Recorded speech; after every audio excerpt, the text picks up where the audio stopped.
In this video, I'm going to walk through calculating total job costs and the unit job cost using a plant-wide predetermined overhead rate. When we're calculating total job cost, we've got three different manufacturing elements, and that's going to be direct materials, direct labor, and manufacturing overhead. Here's some good news.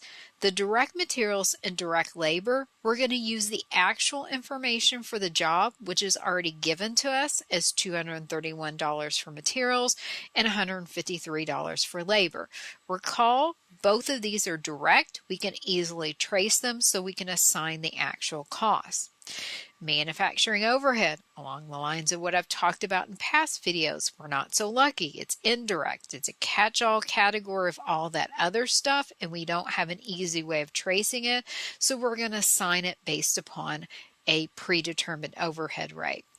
This company has already calculated its predetermined overhead rate for the year as $14 per direct labor hours. So it's assigning it based upon direct labor hours.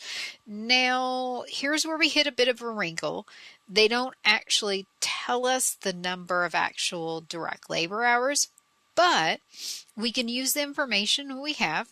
For example, we know that total direct labor cost is $153. And we know that the labor wage rate is $17 per hour. So 153 divided by $17 per hour would give us an estimate of the actual number of direct labor hours, and that's 9 direct labor hours.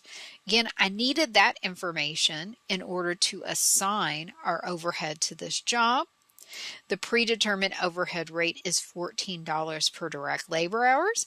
Now when we know the actual number of direct labor hours is 9. Now I've got this highlighted in yellow, so I'm going to have you work it out. Take $14 per direct labor hour times 9 direct labor hours to get the amount of manufacturing overhead assigned to the job. Add that to the direct materials of $231 and the direct labor of $153, and that's going to give you the total manufacturing cost. Again, I'm going to let you work through that on your own. To get the unit cost for the job, we're simply going to take whatever we calculate as the total manufacturing cost. Again, I'm going to let you solve that and divide it by 40 units because in this job, they tell us that it consists of 40 units altogether, and that would give us an estimate of the unit product cost.